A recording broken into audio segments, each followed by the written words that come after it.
Madame, Monsieur, bonjour et merci de nous rejoindre. En Côte d'Ivoire, un conseil des ministres se tient aujourd'hui au palais présidentiel dans la commune du Plateau, réunion dirigée par le chef de l'État Alassane Ouattara. Plus de détails dans nos prochaines éditions. Toujours en Côte d'Ivoire, l'opération de révision de la liste électorale prorogée jusqu'au 30 juin prochain. Cette décision de la commission électorale indépendante va ainsi donner l'opportunité à un grand nombre de requérants potentiels de s'inscrire. Le porte-parole de la CEI, Émile Hébrotier, a animé hier un point de presse dans les locaux de l'institution en charge d'organiser les élections dans le pays.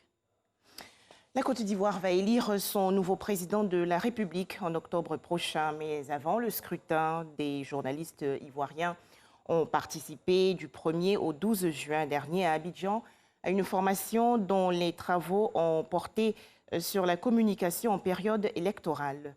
Ce projet, intitulé « La paix par mois », a été initié conjointement par la Fondation Konrad Adenauer Stiftung et le regroupement des acteurs ivoiriens des droits humains. Le point avec Sephora Zegui. Ces journalistes sont désormais outillés pour la couverture médiatique des futures échéances électorales. 100 au total ont bénéficié de formations à distance via Internet. À travers le projet La paix par mois, la Fondation Konrad Adenauer Stiftung et le regroupement des acteurs ivoiriens des droits humains veulent préparer ces journalistes à l'approche de ce nouveau cycle électoral au traitement neutre, impartial et objectif de l'information. Les journalistes prennent un rôle très spécial parce que les dernières élections et les dernières décennies ont montré que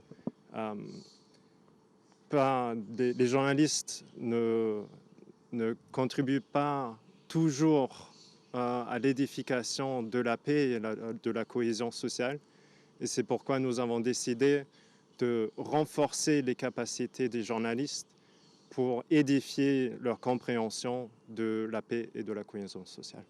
Pendant environ 2 semaines, ces journalistes, blogueurs et leurs formateurs ont interagi sur les thématiques telles que les réseaux sociaux, le cadre juridique et légal qui entoure les élections et le code de déontologie. Pour ces journalistes, cette formation vient approfondir leurs connaissances et leur permettre d'être objectifs dans le traitement de l'information en période électorale. On doit primer dans tout ce que nous aurons à faire durant cette période, durant les élections présidentielles qui arrivent. Et donc, la formation arrive vraiment à point nommé parce qu'elle nous donne ces outils-là pour pouvoir vraiment travailler de façon professionnelle.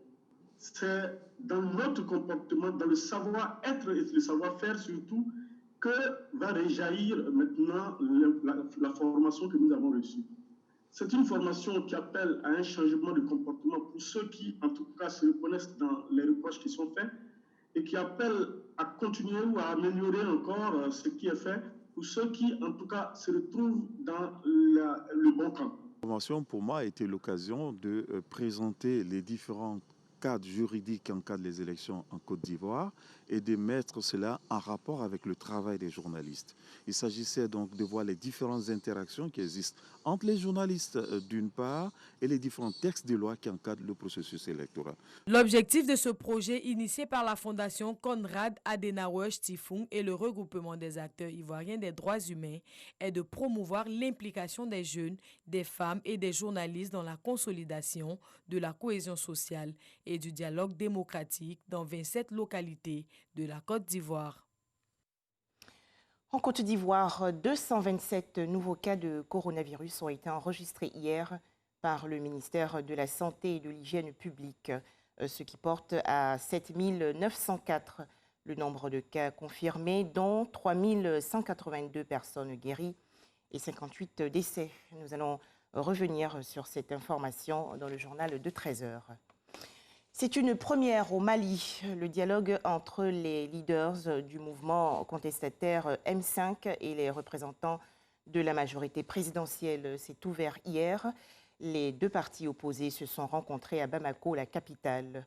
Rappelons que le mouvement contestataire M5 réclame la démission du chef de l'État malien, Ibrahim Boubacar Keïta.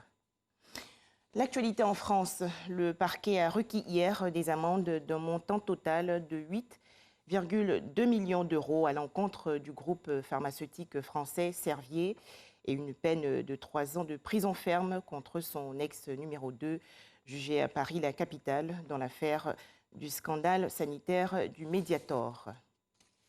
Enfin, le ministère pakistanais de l'Aviation a affirmé que le crash le 22 mai dernier d'un avion Airbus A320 de la compagnie PIA à Karachi, la capitale économique, qui a fait 97 morts, est dû à la négligence des pilotes, victimes d'un excès de confiance et des contrôleurs aériens.